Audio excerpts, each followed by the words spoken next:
Hey guys, it's International Master Alex Astaneh here for Chessfactor.com. And today we're going to be talking about 5 of the biggest, most common beginner mistakes that I have seen working as a coach and indeed playing a lot of games over the years online and over the board. So what are these 5 mistakes? Number 1 is development and king safety. So it's very, very important to focus on your development in the opening stage and on bringing your king to safety. A lot of players are busy doing other things and they forget that those are their top priorities, along with the second point, which is the second big mistake, which is fighting for the center, or rather not fighting for the center. So this one is very, very important. E4, E5, D4, and D5. These are the most important squares to control on the chessboard. And so failing to do this usually has very nasty consequences against a strong opponent. The third point is wasteful pawn moves. A lot of the time I see silly moves like A3 or B3 or C4 or D3. It doesn't really matter which move it is. If it doesn't have a concrete purpose, then it's very likely to be bad. And the worst thing that you can do is to just sort of start moving non-stop, making non-stop pawn moves, ignoring the development of your pieces. This is especially destructive habit that I see in beginners. The final one that I want to, the final 2 points that I want to say to you is moving the same piece too many times. So again, very similar to wasteful pawn moves, we need to understand that chess is a turn-based game and we want to play absolutely as efficiently as possible. We want to use our time as effectively as possible. And so if we are moving the same piece too many times in the opening, then that is costing us time, and our opponents are using that time to pursue things like development and king safety and all of these very, very high priority tasks for every chess player. That is moving the same piece too many times, the fourth rule. And the final rule is bringing the queen out too soon, or rather the final mistake is failing to keep the queen on her starting square unless you have a very good reason to do so. One of the top beginner mistakes is that the queen gets brought out and sort of starts dancing all around the board, creating threats. But what happens is your opponent can easily deal with those threats a lot of the time. And in the end, your queen can often get harassed and even hunted down by the enemy pieces, because in the very start of the game, there are so many pieces and pawns on the board that it's hard for the queen to escape sometimes. So those are the top 5 mistakes. Now I want to just show you some very quick examples of these mistakes in action. So let's go and check out the board now. The first game here, it shows black bringing the queen out too early, which is one of the big mistakes, and also ignoring his king safety. So here comes black's next move, queen e7, targeting this knight. But after the knight is defended, the knight is kicked back by the pawns, and now black moves his queen a second time.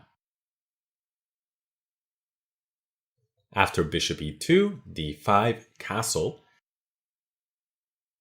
Now we see knight c6, where black is ignoring his king safety. Black needed to play a bishop move and then castle.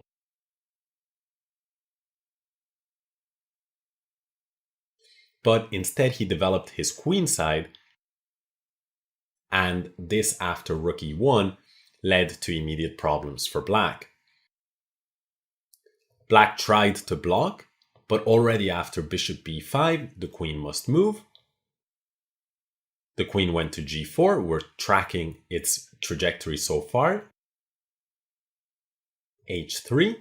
The queen had not many good squares, so she went to h5. Rook e5. Now we see an updated trajectory.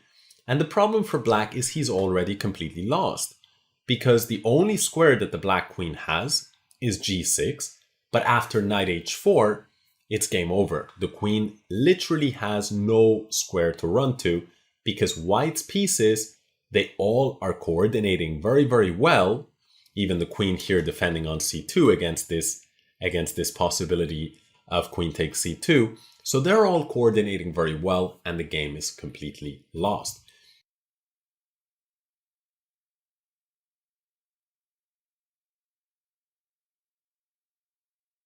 In the game, black played g5, but after rook takes g5, queen h6, rook takes d5, we see that black is already 2 pawns down and his position is about to get much worse.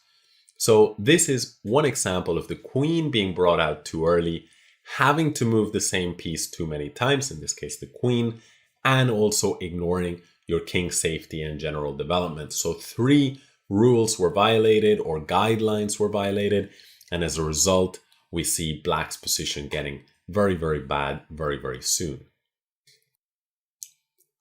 The second game is going to show king safety and development issues in play, as well as moving the same piece too many times. So we see after these moves, the bishop comes to c4, and after e6, d3, d5, we see the bishop must once again move. So it's a second move for the bishop coming up here. And after knight c6, a third move for the bishop. That's 3 moves for the bishop, and it exchanged the knight, which had only moved once. In the meantime, black is controlling the center very, very effectively. Now white moves his knight once, and after this move, rather than complete his development and bring his king to safety, white moves the piece a second time. Black, on the other hand, is completing his development and bringing his king to safety. But white continues to develop the queen side when, again, it was crucial that white castled. Now, after this next move, rook e8, white is already lost because there are too many pieces on the open e-file, and black is going to create some very, very devastating threats very quickly.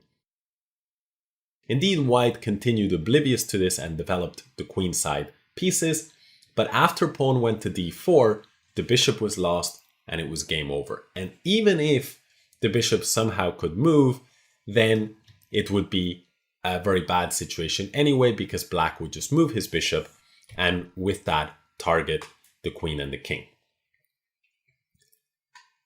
The second last game that I'm going to show you involves giving up too much of the center. We see the move g4, d5, bishop g2, c6, and h3. Now we see that white's pawn moves have taken place on the king side, while black's have been more central. And now it's black to move, and he plays e5. And so we see that of the 4 squares, black is already having placed 2 pawns on his half of the core center, and white has yet to place even 1. Now knight f3, bishop d6, and now white finally places a pawn in the center, but this allows black to advance, and now he has 2 very, very strong pawns, one even on, let's say, white's half of the core of the center. This loss of space in the center can very often lead to knights in particular struggling for squares. And the mistake is seen here when white plays knight e5. It's a very natural move, but we see that white's knight actually has no good retreat squares. So after the move f6, white was forced to resign because the knight is lost. The final game that I want to show you guys is one that involves a mix of pretty much all of the mistakes. So here, after d4, d5, white played e3. The first, perhaps slightly inaccurate move. Nothing major, but most of the time, white opts for c4 to challenge that central situation. After e3, black played knight f6, and here a senseless pawn move. pawn to h3. So wasting time. Black strikes at the center, and white now develops his queen too early. So we have the issue of ignoring king safety and development, instead prioritizing senseless or wasteful pawn moves, as well as bringing the queen out too early. After knight c6, we see bishop b5 coming in, a mistake that we're now quite familiar with. Queen b6 and bishop takes c6, b takes c6. So once again, two moves in order to exchange a piece that has only moved once. That's going to, that's a loss of time relative to your opponent, and that's going to cost you if you're not very careful. Now here white should have continued with knight e2, supporting the center and facilitating the possibility of castling on the next move, bringing his king to safety. Black would have been doing well, but it would not have been too big of a deal. But instead, white erroneously focuses on the queen side. And this actually is a very concrete problem because the pawn on d4 falls. And after the pawn on d4 falls, now white tries to develop, but black is in time to defend. White now plays bishop b2. Once again, white would probably have been best served by castling and bringing his king to safety. Instead, the bishop came to b2, and now after bishop b4 check, c3, takes,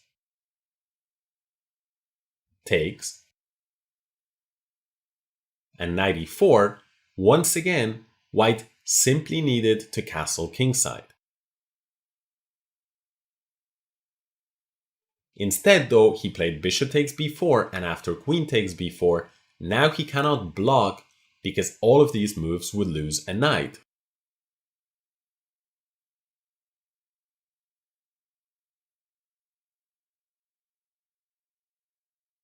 For example, here, takes, and queen takes c3.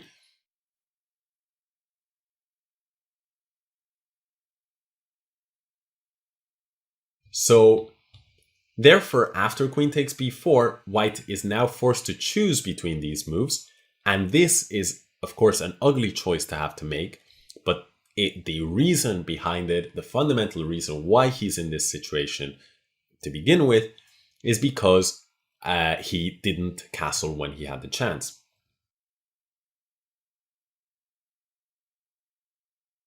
Bishop a6, pinning, and here white should play king g1, so that black could continue with something like castle, and now king h2.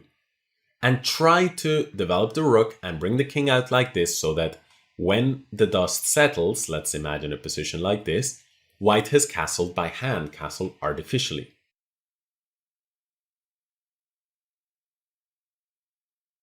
But he does not do this, and instead, he starts to move the same piece too many times, and that is the queen. The queen comes to g4 to try and create problems for black, but those are simple. It's a simple threat to meet. After f3, the knight is targeted, but f5 immediately shows, white may have been a bit hopeful here that black would move his knight back and lose his queen.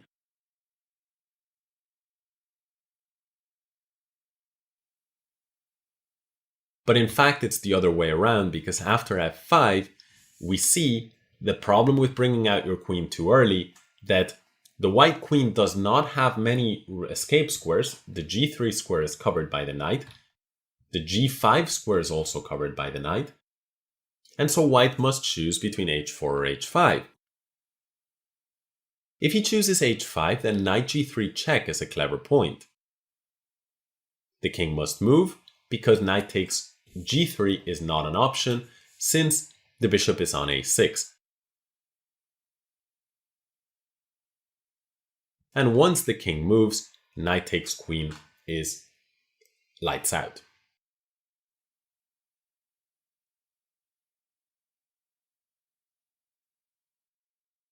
Now, instead queen h4 was played, but the queen is now undefended and x-rayed, so knight d2 check.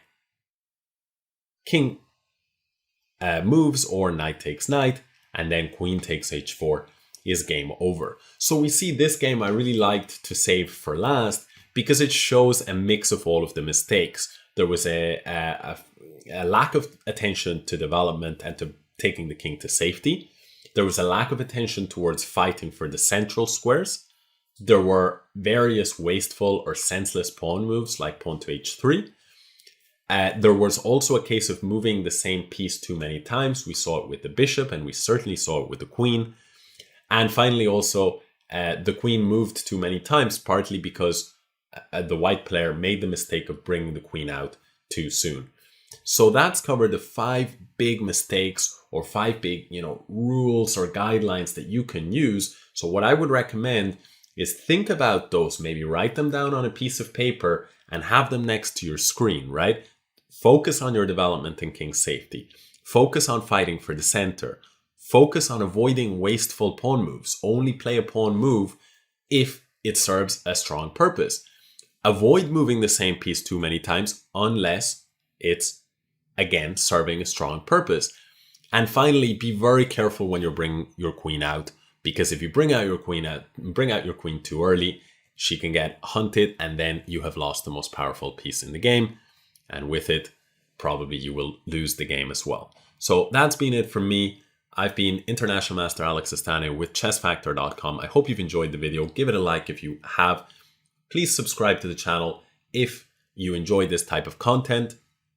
And on my part, I will be back with more videos. So I hope to see you in one of those again soon.